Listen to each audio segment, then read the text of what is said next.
Well, I looked at the assigned readings for today, and I looked up this reading from John chapter 10, and I started to read it, and it said it was this festival of dedication. That's okay. It was winter. I looked out my window. It says, doesn't look like winter to me, but that's okay. But I did expect something that would have, something that would be really joyful and happy because we're still in the season of Easter.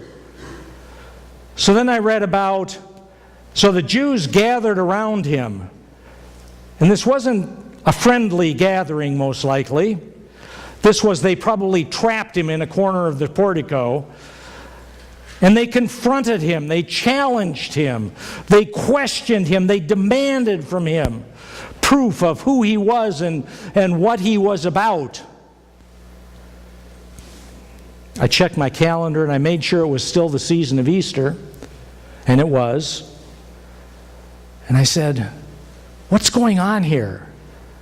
That so rapidly our texts, our readings for Sundays go from this wonderful resurrection theme that leaves no doubt as to who Jesus is back to the winter of their discontent. I ought to write a book by that name, huh? Yeah, the winter of their discontent. But I guess that's life.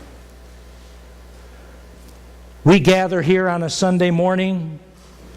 We hear the good news of Jesus Christ. Today we share in a psalm that talks about green pastures and still waters. We remember Easter, which we just celebrated. And then we leave this place. We leave this sanctuary. And we walk out the doors and we walk smack dab into the muck and mire of everyday life. Into news reports and maybe personal experiences and the tears of friends who are suffering from illnesses or loneliness or hunger or other kinds of need. The divisions of the world.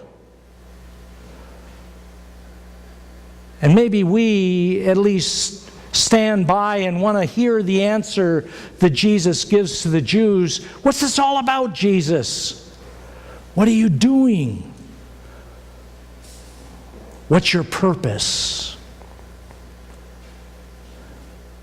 You see, we hear the words of the green valleys, the souls at rest, peace and tranquility. And we're kind of drawn into those things. We're drawn into those things. And they are attractive. But they can be misleading. We read this psalm of great comfort. The Lord is my shepherd. I shall not want. And I begin to relax. Everything's going to be cool. Everything's going to be okay. But if I don't stop paying attention, I hear other words. I hear words that talk about, in the older translations, they talk about the rod and the staff of the shepherd. The rod and the staff are not symbols of peace and tranquility. The shepherd needs these tools of their trade because there is danger out there. There are threats out there. But the shepherd is with us. Yea, though I walk through the valley of the shadow of death. Our brain is inclined, hearing those words, to sort of skip ahead.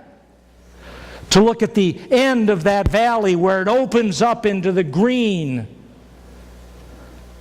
of the fields that we are looking forward to. We forget a word. Through.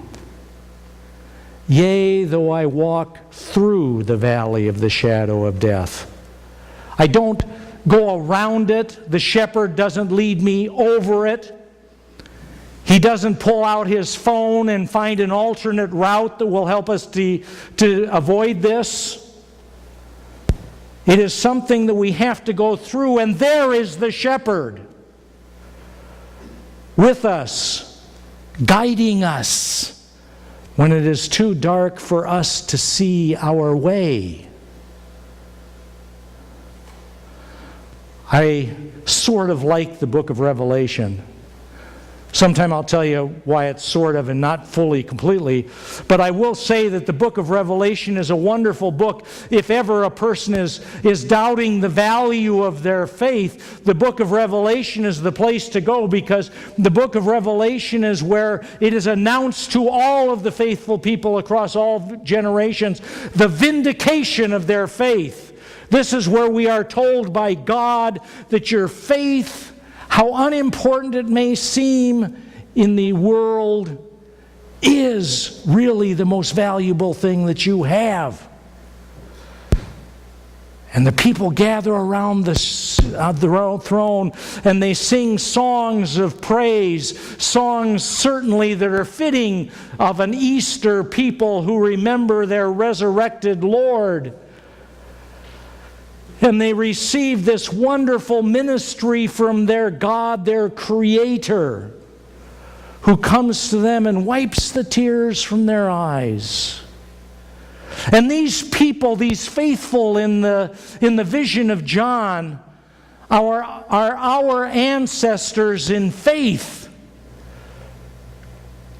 These are people who lived their lives in such a way that their faith could be passed on to us, so that when we hear these words from Revelation, we can find our place among those people, so that God will also come and wipe the tears from our eyes. But let us not forget that the tears are real. The tears are tears of suffering and ordeal. And that too can sometimes be part of the life that we find when we leave this Easter sanctuary and go back out into the world. But there again is our shepherd. The people asked for proof. They said, Jesus, show us who you really are and what you are really about. And yes, we could lift up Easter and say, this is our risen Lord. But Jesus didn't point them to something that was down the road. Jesus pointed them to something that was. In the words of John, He is the Word become flesh to dwell among us, to dwell with us in our darkness in order that He might bring light, to dwell with us in the muck and mire and messiness of our life and the world we live in. This is our shepherd. This is the one who says to us, I and the Father am one. You can count on all of the things that I do to lead you to the Father, to everlasting life, to enduring love. And our resurrected Lord, well, He's the exclamation point on the, lo, I am with you always. Amen.